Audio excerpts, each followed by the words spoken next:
আজকালকার পোলাপাইনে তো বাপ মায়ের কথা মনেই রাখতে চায় না। আবুনি একটা চা নিয়ে আসছি।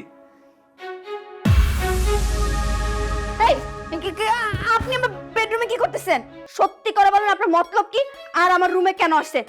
আর যদি আপনার মতলব কোনো খারাপ থাকে এখনই আমার রুম থেকে বাইর হন। আমি চা খেয়ে ফেলাই, আর আপনি যে উদ্দেশ্য নিয়ে আইছেন ওইটা যেন পূরণ হয়ে যায়। এই চায়ের মধ্যে কি মিশাইছেন আপনি বলেন? ঘুমের ওষুধ। আপা! ওই তো সে সম্রাট তোর লিয়া করতেছে তার ছেলে।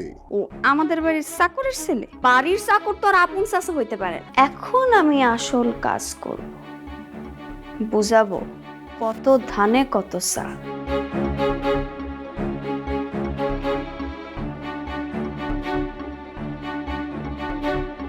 বাবাজি, তুমি আমার মেয়ের ব্যাপারে কিছু মনে দেবে? না চাচা, আমি কিছু মনে করি নাই। জন্মাইছি চাকরের ঘরে, রাজপুত্রকে এত আর ডাকবো না। আমি কিছু মনে করি নাই। আর শোনো, আমি কিন্তু বাড়ির চারপাশ খুব পরিষ্কার পরিচ্ছন্ন দেখতে চাই। নোংরা আবর্জনা আমার কিন্তু খুব অপছন্দ। বাড়ির আশপাশ পরিষ্কার করে কি লাভ? ঘরের ভিতরে তো আবর্জনা নিয়ে বাস করতেছেন।